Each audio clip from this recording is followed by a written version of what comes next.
Era da un po' che volevo farlo questo video, ma dovevo studiarmeli bene per fornirvi un video che credo proprio vi farà viaggiare molto con la mente e con il cuore. E per l'occasione, Papillon.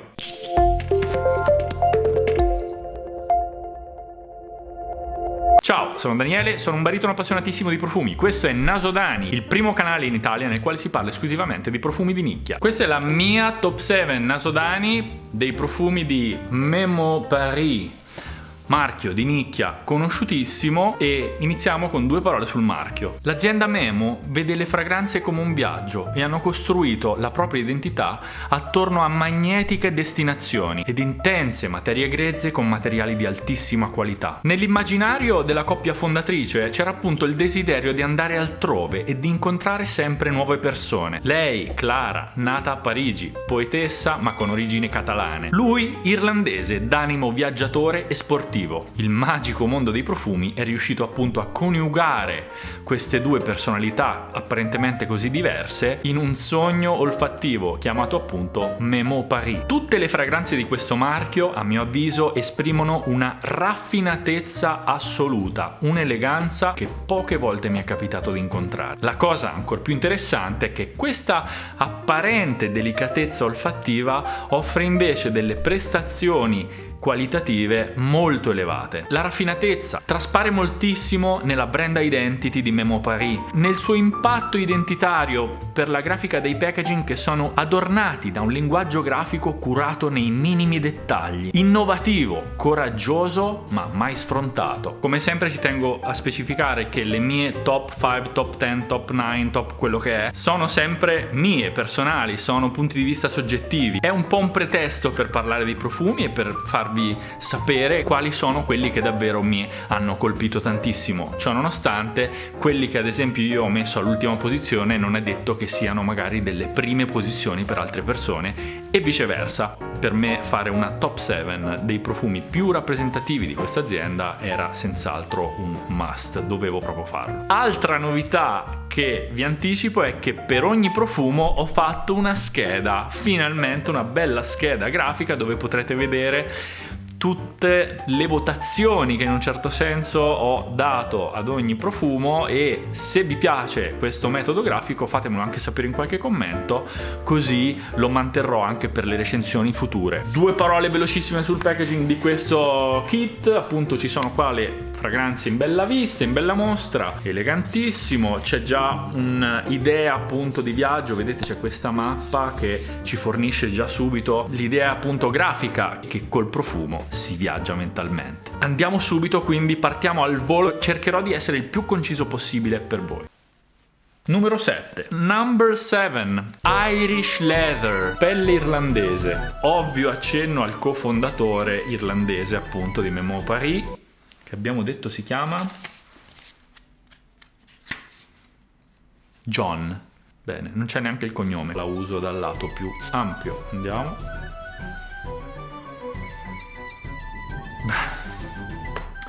Dura fare questa top 7 comunque, perché già aver messo questa al settimo posto, che è molto bella sta fragranza, raga, è molto bella.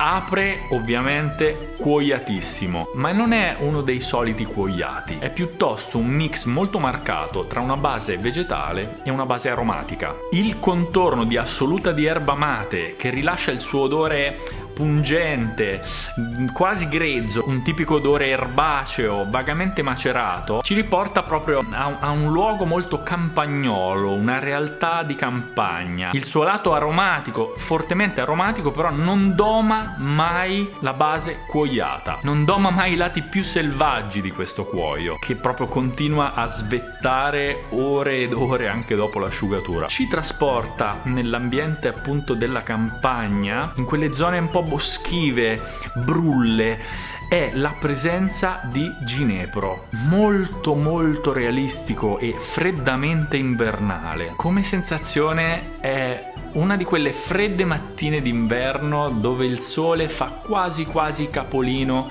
tra un cielo molto annuvolato. Sembra di attraversare un sentiero inesplorato, nella campagna sperduta, di essere da soli in questo sentiero, e la nostra forte curiosità ci spinge a scostare questi rami e andare alla scoperta di qualcosa di nuovo, di una bellezza inesplorata.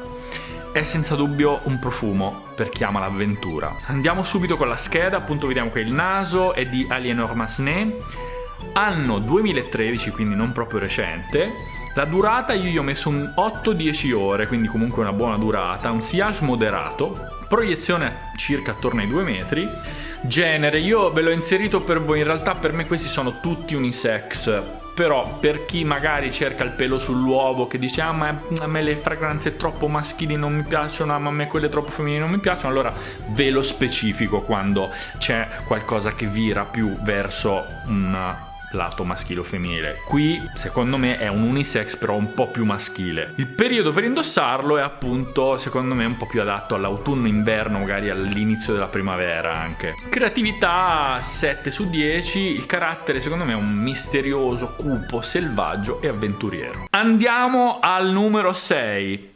French Leather. E voi vi starete chiedendo ma come mai già tutti sti leather insomma in fondo alla classifica? Ragazzi, perché a me generalmente i cuoiati non piacciono moltissimo, non sono quelle fragranze che mi fanno proprio impazzire, però appunto a chi piacciono i cuoiati, come detto prima, magari queste ultime posizioni potrebbero risuonare in realtà come le prime della loro classifica. Io vi dico quello che è la mia esperienza soggettiva. Andiamo con French Leather, la pelle francese.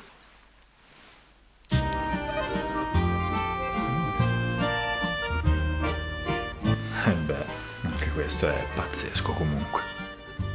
Mi chiedo ma come ho fatto a metterlo al stesso posto in ogni caso, perché e ci ho pensato, raga, è da 1 mese e mezzo che me li sto studiando sti profumi, me li sento, me li risento. Bello, bello, bello. È bello senza dubbio. L'apertura è frizzantissima. Verrebbe da dire frizzantemente piccante, con una rosa morbida ma non troppo dolce. È divertente perché c'è proprio la nota di acqua di rose, però non è leggera come il detto in italiano, si dice una cosa all'acqua di rose, no? Qua invece proprio è un'infusione di rosa tosta. È un'infusione di rosa che ha molto molto carattere. Subito dopo lo avverto un po' dopo, in realtà dovrebbe avvenire prima, ma io lo sento dopo, un po' di lime, molto fresco e una pelle scamosciata. Molto bello questo mix tra queste due note. La pelle ricorda molto gli atelier proprio che vendono la pelle, quindi immaginate di entrare in un atelier, ecco, quello è l'odore. Un'altra cosa insolita che sento è l'accordo tra il pepe rosa e il ginepro. Questa apertura frizzante dopo un po' si allenta e va a rivelare una rosa romantica, quasi una rosa impressionista, innocente, di fine Ottocento. Ricorda vagamente proprio i quadri di fine Ottocento, quella grazia, quell'innocenza, quella purezza. Appunto trovo comunque sempre molto intrigante e anche sensuale, cioè si accosta all'innocenza la sensualità di questo accordo tra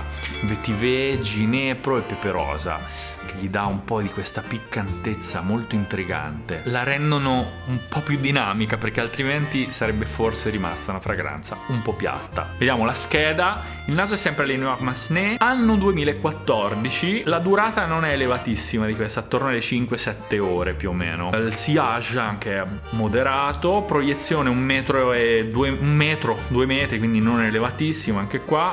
Genere è un unisex, anche qui un po' più femminile. Periodo è primavera, autunno, inverno. Creatività gli ho dato un 6 su 10 perché non mi è sembrata una di quelle fragranze che dici mamma mia com'è nuova. Carattere appunto è un carattere molto europeo, semplice da mettere in modo molto molto casual. Numero 5, Inlé, osmanto sommerso da una nuvola di tè. Andiamo. Olè. Ops. Anche questo è bello comunque, mamma mia. E subito c'è una sensazione di sospensione, è come galleggiare sulle nuvole. l'idea è di qualcosa di molto molto calmo. L'azienda si ispira al lago Inle, che viene ribattezzato la piscina del Myanmar, una placida distesa d'acqua immersa tra realtà artigianali di sigari, alcolici e laboratori di tessitura. La piramide è molto complessa. L'apertura è di bergamotto, menta e artemisia. Tutto ciò fa subito largo a un gelsomino preponderante ma mai scontato. L'impatto iniziale è proprio di un improvviso relax che pervade tutto il corpo. Successivamente all'apertura si rivela la nota di osmanto, floreale e fruttata, e la sua dolcezza richiama vagamente la succosità di un frutto tropicale. Questa dolcezza viene poi controbilanciata da un'erba mate molto scura e amara, quasi aspra. Il tutto viene unito a delle note legnose che rendono questa fragranza molto estrosa, molto unica, molto particolare. E mentre snaserete questo capolavoro non potrete fare a meno di non immaginare un pacifico e poetico cielo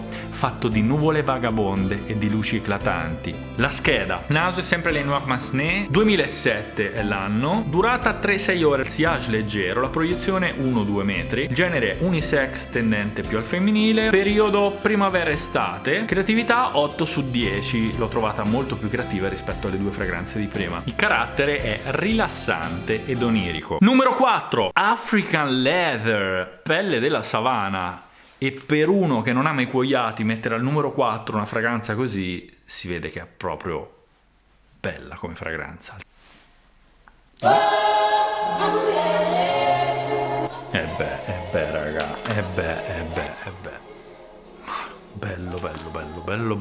bello. Stupenda l'apertura, stupenda, c'è sto cardamomo caldissimo, speziatissimo, un cuore di cardamomo, anche se è in apertura, ma è proprio il cuore della fragranza. L'apertura è molto molto incisiva.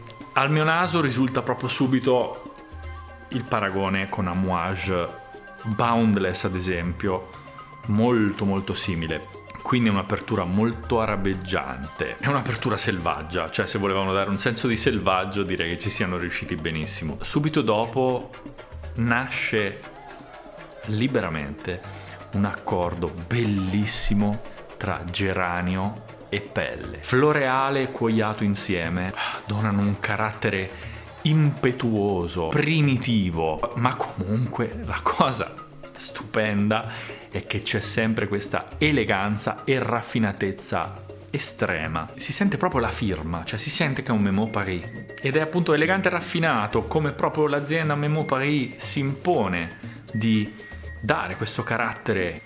È un inno al continente, è un inno all'Africa, è un inno all'energia del fuoco e della terra, un inno allo spirito istintivo che si cela dietro ogni essere vivente. Se devo fare una metafora, per me è un graffio vestito di dolcezza. Scheda: naso di questa fragranza in realtà io non sono riuscito a rintracciare, quindi io naso qui l'ho lasciato vuoto perché non sapevo. Anno 2014, durata 8-10 ore, sillage moderato, proiezione 2-3 metri, genere unisex, periodo all season. Creatività 9/10, carattere potente, energizzante e riscaldante. Number 3, numero 3. La Libella, una rosa mistica.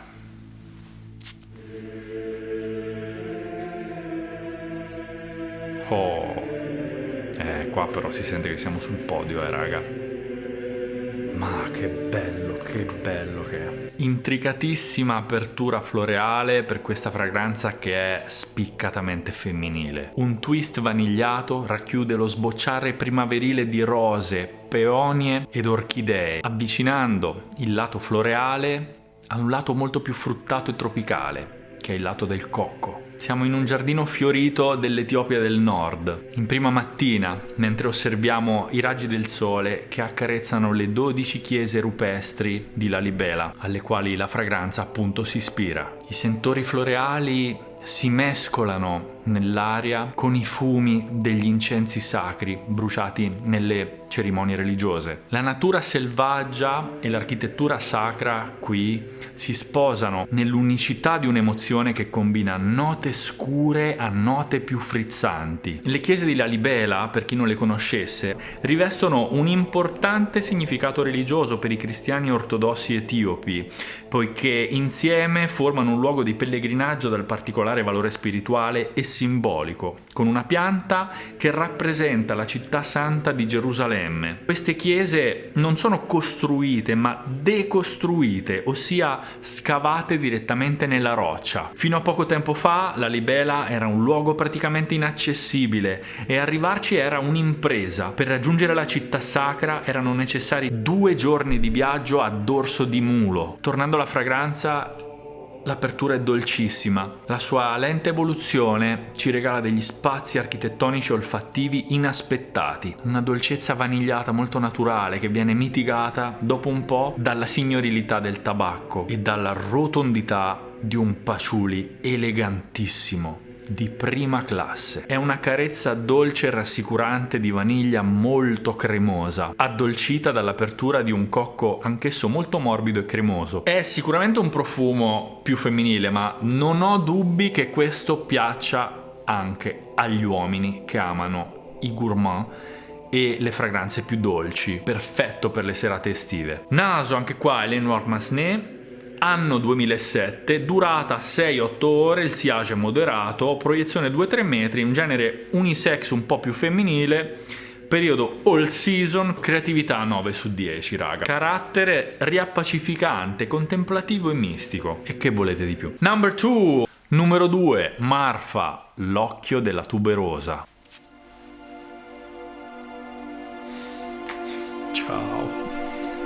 Ciao proprio, questa è la fragranza ciao proprio, bella bella. Marfa strizza l'occhio anche qua, visto che nella sua confezione c'è un occhio onnisciente raffigurato, ma strizza l'occhio all'omonima città texana, famosa per i suoi deserti e per i suoi cieli ipnotici. È interessante anche il negozio di Prada, non so se l'avete visto, se sapevate di questa notizia, però c'è Prada che ha messo proprio un negozio a Marfa nel nulla, che sembra più un'installazione artistica più che un vero shop, ovviamente, perché chi ci va là in mezzo. In Marfa troviamo aperture di fiori d'arancio e mandarino. Successivamente emerge un lato talcato, dolce e molto gradevole, ai limiti dell'ipnotico. Nella sua evoluzione spicca invece una tuberosa dal carattere assuefacente, narcotico, vanigliato ed animalico.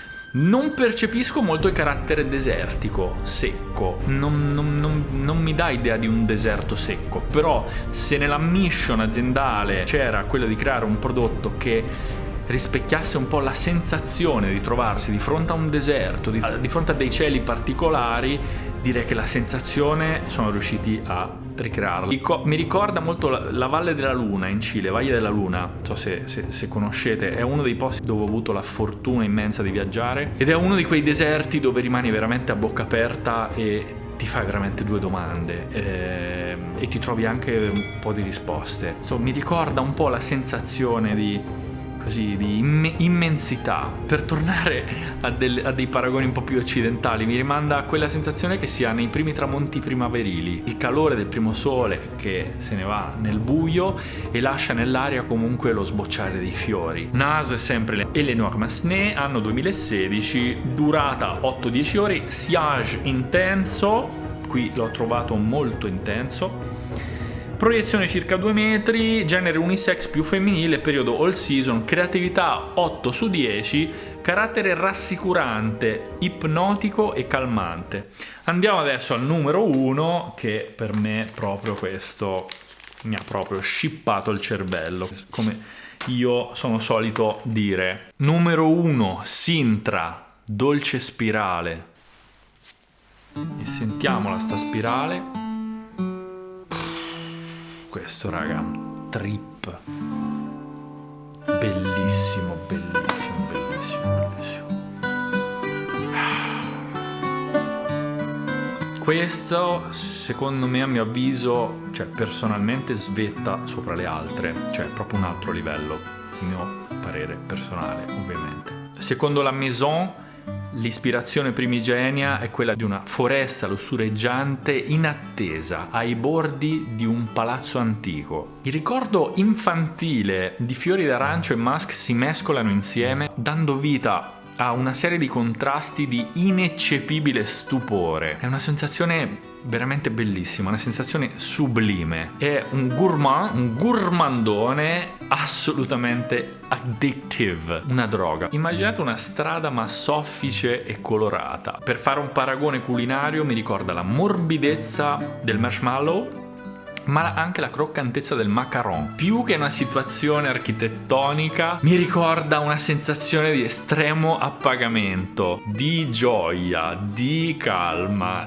di fiducia nel cosmo intero, nelle leggi cosmiche. È una spirale aurea che mi fa viaggiare nei labirinti dei giardini di Lisbona, fatti di laghetti, grotte, sentieri segreti e splendidi palazzi regali immersi nella vegetazione, in totale sintonia con la natura. È romantico, è un profumo d'altri tempi, stranamente nuovo però. L'apertura è super floreale, fatta di gelsomino, neroli e fiori d'arancio. Viene avvolto da una densa e cremosa dolcezza vanigliata che rende il tutto confortevole e intimo. Questa dolcezza è resa ancora più interessante dalla presenza di note di cannella e caramello, e c'è anche, si nota molto, un perfetto connubio tra la nota di latte che fa come galleggiare la nota di marshmallow. È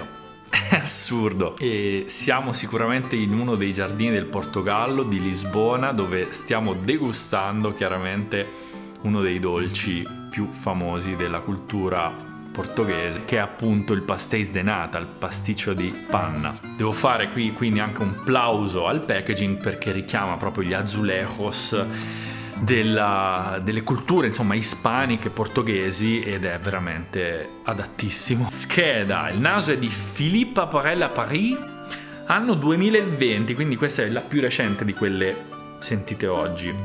La durata è 8-12 ore, quindi una durata molto seria. Il sillage è molto intenso, la proiezione è elevata perché sono 2-3 metri. Genere unisex, all season, creatività, qui gli ho dato un 9 su 10 perché è proprio top level.